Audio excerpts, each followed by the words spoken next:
Welcome to focus. నటీనటుల మధ్య విభేదాలు ముదురుతున్నాయి. అందుకు తమిళ తెలుగు అన్న తేడా లేవు. ఇక్కడ మా ఎన్నికలప్పుడు గొడవలు చెలరేగినట్టే అక్కడ చెన్నైలో నడిగర సంఘం ఎన్నికల్లో కోట్లాట షురూ అయింది. Junior hero Vishal, senior hero Sarath కుమార్ల మధ్య ఢీ అంటే ఢీ మొదలైంది. ఎన్నికల్లో సై అంటే చదివిన పై ఎత్తులు, ఒకరి మీద ఒకరు విమర్శలు ఎక్కువవుతున్నాయి. ఎందుకీ గౌరవంగా ముగియాల్సిన ఈ ఎన్నికల్లో ఇన్నేసి గొడవలేంటి? కళాకారుల మధ్య ఈ కోట్లాటలేంటి?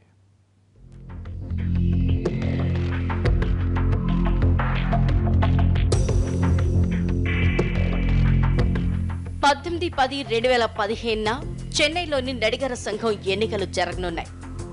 నడిగర సంఘం అధ్యక్షుడిగా శరత్ కుమార్ గత 3 పర్యాయాల నుంచి ఎన్నికవుతూ వస్తున్నారు. ఈసారి కూడా ఎన్నికల బరిలో నిలిచారు. నడిగర సంఘంలో శరత్ కుమార్ మాట అంటే మాట. భార్య రాధిక, ఆమె సీరియళ్లలో నటించే చిన్నా చిత్కా నటుల నుంచి ప్రస్తుతం కాలీవుడ్ యువ హీరోలైన సింబు, ధనుష్, ఇతర నటీనటుల వరకు శరత్ వెంట చాలా మంది ఉన్నారు. నటుడు, పొలిటీషియన్, నడిగర సంఘం అధ్యక్షుడిగా త్రిపాత్రాభినయం చేస్తున్న శరత్ కుమార్ ని ఢీకొట్టడం అంటే అంత ఈజీ కాదు. యువ హీరో విశాల్ మాత్రం శరత్ కుమార్ తో నువ్వా నేనా అంటున్నాడు. పోటీ మా అభిమతం కాదు, న్యాయం కోసమే మా పోరాటం అన్నది విశాల్ నినాదంగా తెలుస్తోంది.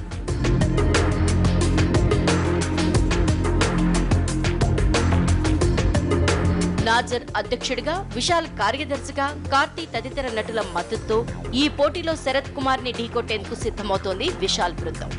ఇప్పటికే నడిగర్ సంఘం ఎన్నికలు తేదీ మార్పు కోసం కోర్టు మెట్లెక్కాయి. దీంతో జూలై 15 జరగాల్సిన ఎన్నికలు అక్టోబర్ 18 నాటికి మారాయి. ఎన్నికల తేదీ దగ్గర పడుతున్న కొద్దీ విమర్శల్లో వేడి మరింత రాజుకుంటోంది.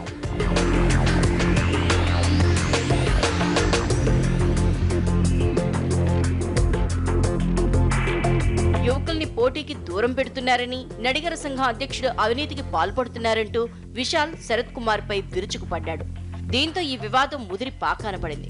విశాల్ తాను చేసిన కామెంట్లను వెనక్కి తీసుకోవాలని, లేదంటే క్షమాపణ చెప్పాలని శరత్ కుమార్ సతీమణి రాధిక డిమాండ్ చేశారు. బట్ ఫస్ట్ టైం ఒక ముగ్గురు మాత్రం దీనికోసం మాట్లాడుతున్నారు. నేను వాళ్ళతో కూడా మాట్లాడాను. అసలు వాళ్ళు ఏం మాట్లాడుతున్నా వాళ్ళకే తెలీదు. సో నాకు ఏం చెప్పాలి, there is definitely somebody is instigating this boys అనే నాకు అర్థమైంది. దీని గురించి తెలుసు. బట్ ఇది మీడియా ముందు అసలు ఆర్టిస్ట్ అంటే నేను చెప్పినట్టు చాలామంది మమ్మల్ని ఒక చాలా పెద్ద మనుషులాగా చూస్తున్నారు. మమ్మల్ని ఇలా చూసి ఇన్సల్ట్ చేసుకోవడం చాలా అసహ్యంగా ఉంది. విశాల్ గ్రూప్ రెచ్చగొట్టేలా కామెంట్లు చేయటం ఆపకుంటే తాను అందరి చిట్టాలు విప్పాల్సి వస్తుందని, అప్పుడు బండారం బయటపడుతుందని హెచ్చరిస్తున్నారు శరత్ కుమార్. 3 ఏళ్లుగా తాను సంఘానికి ఎన్నో సేవలు చేశానని, అది మర్చిపోయి ఇష్టం వచ్చినట్లు మాట్లాడితే సహించేదే లేదని అంటున్నారు. ఈయన అదే తప్పుగా మాట్లాడదని రాంగ్ గా, అదే హిట్టింగ్ బిలో ద బెల్ట్ అంటారు ఇంగ్లీష్ లో. బికాజ్ సర్టన్ థింగ్స్ రాంగ్ గా చెప్తే అది బాగుండదు. You want to fight an election, fight an election. And other opportunities ఉన్నాయి. They could have come and spoken to me. ఏమో డబ్బు చేస్తామని, ఇది ఏమంది, ఇది ఎలక్షన్ ఉంది, ఒక ఫ్యామిలీ. ఇలా మీరు డబ్బు ఇచ్చి ఎవరైనా పిలుస్తారా? అది అలాగా ఏ ఎలక్షన్ జరగలేదు. ఫ్రమ్ 2000 టు ఇప్పుడు విజయగాంధీ ప్రెసిడెంట్ అయి వచ్చి నేను వచ్చిన అప్పుడు నుంచి నేను చూస్తున్నాను ఎలక్షన్స్. ఎవరు డబ్బు ఇచ్చి ఎవరు రాలేదండి. నడిగర సంఘం వ్యవహారం శరత్ కుమార్ కుటుంబం విషయంగా మారిందని విశాల్ బృందం చేస్తున్న ప్రధాన ఆరోపణ. వాస్తవానికి చెన్నై టీనగర్లోని హబీబుల్లా రోడ్లో సంఘానికి 36,000 చదరపు అడుగుల స్థలం ఉంది. ఈ స్థలంలో ఎస్పీఏ సినిమాస్ తో కలిసి ఒక మల్టీప్లెక్స్ నిర్మించేలా ఒప్పందం కుదుర్చుకుంది శరత్ నాయకత్వంలోని నడిగర సంఘం. 30 ఏళ్ల పాటు సాగే ఈ లీజ్ ద్వారా వచ్చే డబ్బుతో నడిగర సంఘం సభ్యుల బాగోగుల కోసం ఖర్చు చేయాలని శరత్ కుమార్ ఆలోచన. కానీ ఈ స్థలం లీజుకిస్తున్న విషయం 3,000 మంది సభ్యులున్న సంఘం సభ్యులు ఎవరికీ తెలియదని అంటాడు విశాల్. ఎలక్షన్స్ అన్ని చోట్ల ఆస్కింగ్ ఓట్స్. హైదరాబాద్ కూడా వెళ్ళాలి. చాలా మంది అమలమ్మ, జీవితక, రాజశేఖర్ గారు, చాలా మంది మెంబర్స్ ఉన్నారు. We are going to meet them also.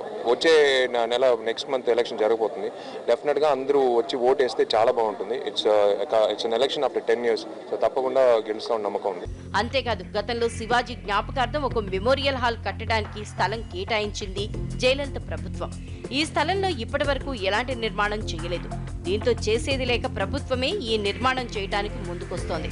చేయాల్సిన పనులు చేయక అనవసర విషయాల్లో సంఘం ఆస్తిపాస్తుల్ని ఇరికించడమేంటని అంటున్నారు హీరో విశాల్. తొమ్మిదేళ్లు అధ్యక్షుడిగా ఉంటూ శరత్ కుమార్ చేసింది ఏమీ లేదు. కాబట్టి ఈసారికి మార్పు తప్పదంటున్నారు నాజర్, విశాల్ తదితరులు. ఎలక్షన్స్ చాలా బాగుంది, మాకు సపోర్ట్ ఉంది.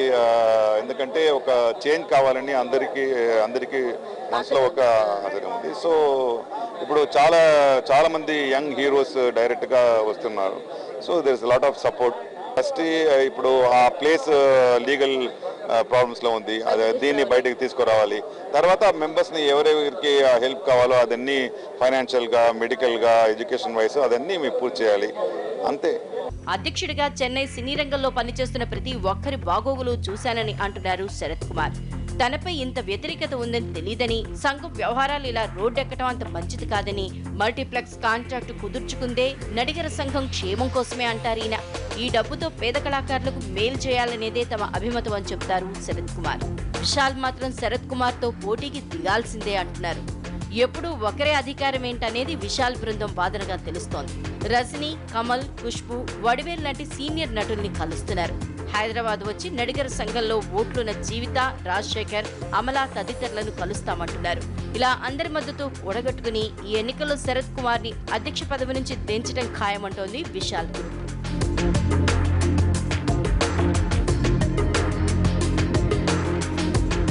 విశాల్ కి శరత్ కుమార్ కి ఇంత వైరం ఏర్పడటానికి కేవలం నడిగర సంఘం గొడవలే కారణమా, లేక వ్యక్తిగతంగా ఇంకేమైనా ఉందా అన్నది ఇప్పుడు హాట్ టాపిక్ గా మారింది. ఏది ఏమైనప్పటికీ విశాల్ సీనియర్ నటీనటుల్ని కలవడమే కాదు, నాటక కళాకారులను కలుస్తున్నారు. అంతేకాదు శ్రీలంక తమిళులకు సాయం అందించడం వంటి కార్యక్రమాలతో ఓటర్లను ఆకర్షించే ప్రయత్నం చేస్తున్నారు. మొత్తంగా చెన్నై నడిగర సంఘం ఎన్నికలు కూడా ఇక్కడి మా ఎన్నికల్లాగే వాడివేడిగా జరిగే అవకాశం కనిపిస్తోందని అంటున్నారు విశ్లేషకులు. బులెటిన్లో షార్ట్ బ్రేక్ తీసుకుందాం. Stay tuned.